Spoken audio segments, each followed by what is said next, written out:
The Czechoslovakian medium tank line. The Kula Hausenka was mediocre. The LT Viz 35, mediocre. LT Viz 38, mediocre. The ST Viz 39, mediocre. What will be the review? What will be the verdict on the Skoda T24? Will it be consigned to the scrapyard, or will it be raised up and placed upon a podium? Find out by watching Dangerously Incompetent's review of the Skoda T24, Tier 5 medium Czechoslovakian tank. Let's have a look at some of the stats then. Hit points, that's pretty average. Armour, well, that's a mixed bag. I would say it's okay for a tier 5 medium. It's got 50 on the front and it's all nicely sloped. That's the top upper hull and the lower hull. That's the good part. Bad part is these cheeks are 30, and as soon as you start angling to try and side scrape or try and maximise your frontal armour, if you expose your cheek, 30 mils of armour isn't enough. Isn't much, and you'll be giving it to them perpendicular, so they'll be straight through there. Turret wise, 50 on the front is reasonable, but and the mantlet's nice and slopey and gives about 50 mils of armour, so it's all right, but the 50 mils is only that front bit there. The rest of it, although nicely sloped, is only 30, so it's not so good, especially when you start looking at the side, where it's big old flat-sided hull with 30 mils of armour and fairly large turret, also 30 mils of armour. That's not good at all. And then there's the mixed bag of the cupola. It's huge, but it's heavily armoured. It's up to about 100 millimeters on most of it, and there's a tiny sliver on the top which is thinner. So it's good and bad. If you want more details, see my armour review. Now, Tiers 1 to 4 in this line have been sadly lacking in speed and manoeuvrability, but all that has changed. Huzzah! We got a fairly decent top speed, and we got the oomph to get there. And 40 degrees per second traverse speed is pretty decent, with a turret traverse of also 40 degrees is pretty good indeed. So with this tank you can now do what most medium tanks do, and that's charge around in toe-to-toe combat. Mess it up in melee, as it were. View range, that's pretty decent. Signal range, that's pretty decent. Let's have a look at the elevation and elevation. -10, that's pretty good. That's good enough for fighting on most hill crests. +20 isn't so great. Guns. Let's have a look at the guns. Medium tanks live or die by their guns after they've got manoeuvrability. There's a stock gun, and then there's a gun you can search. The gun you can search is just a bit better all round, and it's well worth 3 XPing it, in my opinion. 3,600 XP onto the tier 5. When you're spending 3 XP, you'll probably need to do the tracks as well in order to get the weight allowance for the gun and your equipment that you're bound to fill this tank with. Everything else you can just work your way through. They're all just a bit better than what you've got to start with. Let's have a look at the characteristics of this gun.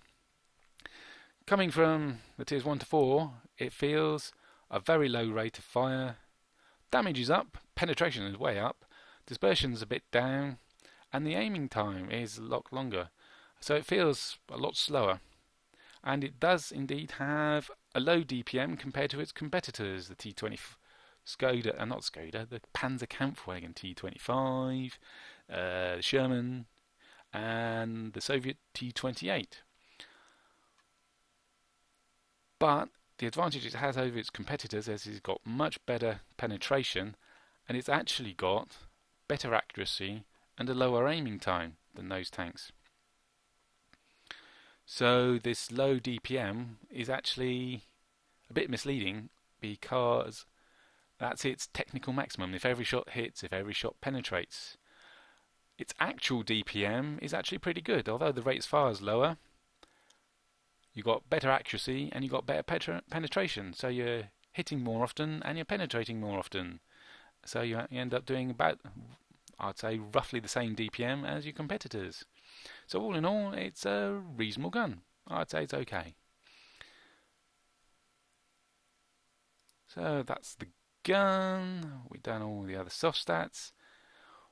What did I run with in this tank? Well, I started using the large first aid kit, large repair kit, automatic fire extinguishers, because I reckon they're worth it.